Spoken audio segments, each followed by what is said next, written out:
দেখো তোমাদের এই সেমিস্টারে যে 4টি পেপার পড়তে হবে তার মধ্যে CC5 তার সিলেবাস 750 থেকে 1206। তো এই সিলেবাসের উপর ভিত্তি করে এবছরের জন্য গুরুত্বপূর্ণ প্রশ্ন সাজেশান অলরেডি আপলোড করে দিয়েছি। একইভাবে এটা পেপার CC6 এরও সাজেশান অলরেডি আপলোড করা রয়েছে এবং এটি পেপার CC7 এরও সাজেশান অলরেডি আপলোড করে দিয়েছি।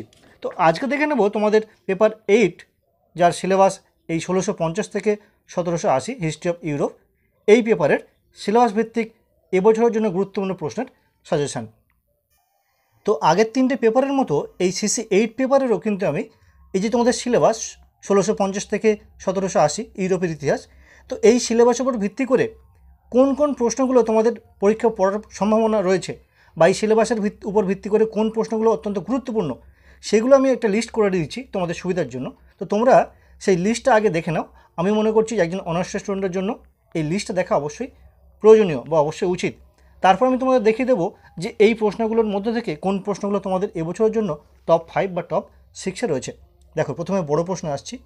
তো বড় প্রশ্নে তোমাদের যে সিলেবাসগুলো রয়েছে সেই সিলেবাসের টপিকগুলো দেখো। টপিকে রয়েছে মুদ্রণ বিপ্লব। তো মুদ্রণ বিপ্লব থেকে প্রশ্ন আসে এইভাবে, ইউরোপের মুদ্রণ বিপ্লবের তাৎপর্য ব্যাখ্যা করো। দেখো আমি এখানে স্টার দিয়ে রেখেছি, কী জন্য রেখেছি বা কোন প্রশ্নটা তোমাদের এবছরের ইম্পর্টেন্ট সেটা পরে আসছি। তো এই মুদ্রণ যন্ত্র সম্পর্কে বা মুদ্রণ বিষয়ক সম্পর্কে আরও যে কী ধরনের প্রশ্ন হয় সেগুলো দেখে নাও আগে। আরও একটি প্রশ্ন আসে, আধুনিক ইউরোপের বিবর্তনে মুদ্রণ যন্ত্র উদ্ভাবনের গুরুত্ব বিশ্লেষণ করো। এবার আসা যাক সামরিক বিপ্লবের ক্ষেত্রে। দেখো সামরিক বিপ্লব এটি একটি টপিক, এই টপিকের উপর ভিত্তি করে যে প্রশ্নগুলো হয়, সামরিক বিপ্লব সম্পর্কে সংক্ষিপ্ত আলোচনা করো। আরও একটি প্রশ্ন হয়, আধুনিক সামরিক কৌশল সামরিক বিপ্লবের দ্বারা কতটা প্রভাবিত হয়েছিল। এইভাবে তোমাদের এই সিলেবাসের উপর ভিত্তি করে প্রতিটা টপিক থেকে যে প্রশ্নগুলো তোমাদের অত্যন্ত গুরুত্বপূর্ণ বা যে প্রশ্নগুলো পরীক্ষায় বারবার এসেছে বিগত বছরে সেগুলো আমি একত্রিত করেছি। তোমরা সেগুলো একবার প্রথমে চোখ বুলিয়ে দেখে নাও কোন কোন প্রশ্ন এখানে রয়েছে। তারপর তোমাদের বলে দেবো যে এই প্রশ্নগুলির মধ্যে থেকে কোন 5টি বা 6টি প্রশ্ন তোমাদের এবছরের জন্য অত্যন্ত গুরুত্বপূর্ণ। তো দেখে নাও এই প্রশ্নগুলো, তোমরা চাইলে এগুলো স্ক্রিনশট নিতে পারো। দেখো প্রত্যেকটা টপিক থেকে আমি পরপর সাজিয়ে কিন্তু প্রশ্নগুলো রেখেছি, প্রত্যেকটা টপিক থেকে তোমাদের যে সিলেবাস রয়েছে। এবং এই পেপারের পুরো যে সিলেবাস সেটিও কিন্তু আমি বাংলাতে এবং ইংলিশ দুটো ভার্সানেতেই আপলোড করে দিয়েছি, তোমরা সেটা দেখে নিতে পারো। তো দেখে নাও এই বড় প্রশ্নগুলো, তোমরা এই প্রশ্নগুলো দেখলে বুঝতে পারবে এবং তোমাদের সিলেবাসটা মেলালে বুঝতে পারবে যে প্রতিটা সিলেবাসের গুরুত্বপূর্ণ টপিক থেকে আমি প্রশ্ন বাছাই করে এখানে রেখেছি এবং এই প্রশ্নগুলো তোমাদের কিন্তু পরীক্ষায় আসবেই আসবে। তো তোমাদের আমি একথা বলতে পারি যে এই যে পেপারে বা এই লিস্টে তোমরা যে প্রশ্নগুলো দেখছো, যদি তোমরা কোনো কারণে এই সমস্ত প্রশ্ন করতে পারো তাহলে 100 কেন 200% কোশ্চেন তোমরা পরীক্ষায় কিন্তু কমন পাবেই পাবে। তো দেখে নিয়েছো প্রশ্নগুলো, দেখো আমি তোমাদের সুবিধার জন্য বাংলা এবং ইংলিশ দুটো ভার্সানই কোশ্চেনগুলো রেখেছি। তো এই ছিল মূলত মোট বড় প্রশ্ন। তো এই বড় প্রশ্নগুলির মধ্যে থেকে তোমাদের কোন প্রশ্নগুলো এবছরের জন্য অত্যন্ত গুরুত্বপূর্ণ আমি তোমাদের দেখিয়ে দিচ্ছি, দেখে নাও। দেখো প্রথম প্রশ্ন যেটা রয়েছে, অর্থাৎ তোমাদের জন্য আমি যে 6টি প্রশ্ন রেখেছি এবছরের জন্য গুরুত্বপূর্ণ, তার প্রথম প্রশ্ন হলো এই মুদ্রণ যন্ত্র সম্পর্কে কিন্তু একটি প্রশ্ন তোমাদের পরীক্ষায় আসবেই আসবে, এটি আমার ধারণা। তো এই মুদ্রণ যন্ত্র সম্পর্কে দুটো প্রশ্ন হয়। তো এই যে প্রশ্নটি রয়েছে দেখো, আধুনিক ইউরোপের বিবর্তনে মুদ্রণ যন্ত্র উদ্ভাবনের গুরুত্ব বিশ্লেষণ করো, এটি কিন্তু টপ 6-এর প্রথম প্রশ্ন রয়েছে। আমি কিন্তু দেখো বিগত বছরগুলোতে বা বিগত সেমিস্টারগুলোতে আমি যেভাবে সাজেশান করি পরপর যেগুলো রাখি কিন্তু সেগুলি গুরুত্বপূর্ণ তেমনভাবেই হয়। এবার দেখো 2 নম্বর প্রশ্ন কী রয়েছে, টপ 6-এর সেকেন্ড কোশ্চেন কী রয়েছে দেখে নাও। এই যে প্রশ্নটি, সপ্তদশ ও অষ্টাদশ শতকের ইউরোপে আধুনিক বিজ্ঞানের বিকাশে গুরুত্বপূর্ণ বিষয়গুলি চিহ্নিত করো। অর্থাৎ তোমাদের বিজ্ঞান বিপ্লব সম্পর্কে কিন্তু একটি প্রশ্ন পরীক্ষায় আসবে, তার মধ্যে থেকে এই প্রশ্নটি আমার অত্যন্ত গুরুত্বপূর্ণ বলে মনে হয়েছে। এবার দেখে নেব 3 নম্বর প্রশ্ন কী রয়েছে। দেখো 3-এ যে আমি টপ 6-এর মধ্যে রেখেছি কোশ্চেনটা, সেটি হলো এই প্রশ্নটি, ইংল্যান্ডে কীভাবে সংসদীয় রাজতন্ত্র গড়ে উঠেছিল, এটি টপ 6-এর 3 নম্বর প্রশ্ন। এবং 4 নম্বর প্রশ্ন কী রয়েছে দেখে নাও।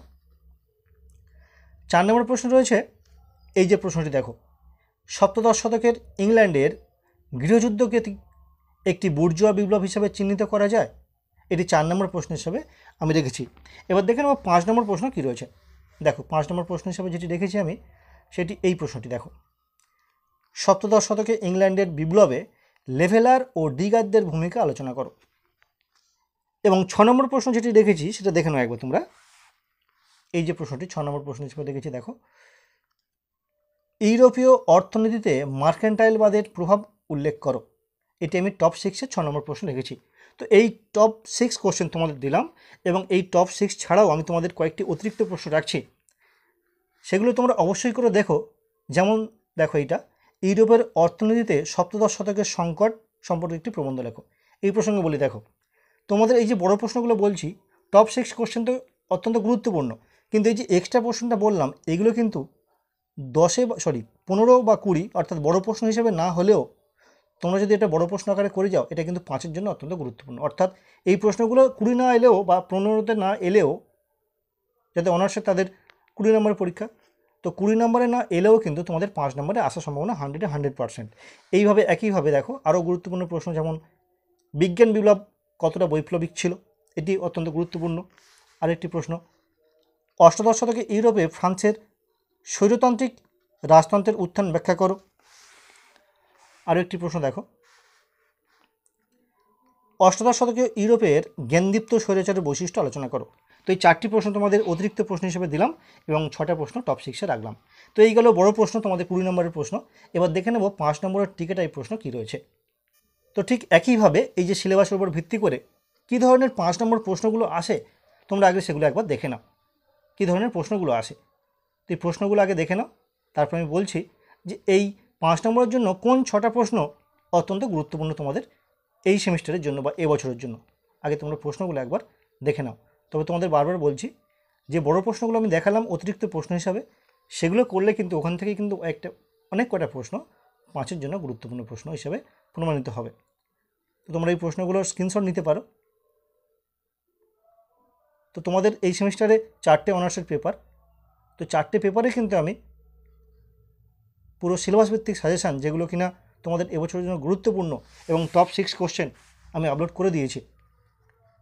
আর আবারও বলছি, এই যে প্রশ্নগুলো তোমরা দেখছো, এর বাইরে কিন্তু প্রশ্ন আসার সম্ভাবনা নেই বললেই চলে, এটি আমার ধারণা। কারণ আমি তোমাদের এই সিলেবাসের প্রত্যেকটা টপিক খুঁটিয়ে খুঁটিয়ে দেখে এবং সেখান থেকে কোন প্রশ্নগুলো গুরুত্বপূর্ণ হওয়া উচিত বা গুরুত্বপূর্ণ বা বিগত বছর বারবার পড়েছে, সেগুলো কিন্তু আমি তোমাদের জন্য একত্রিত করেছি।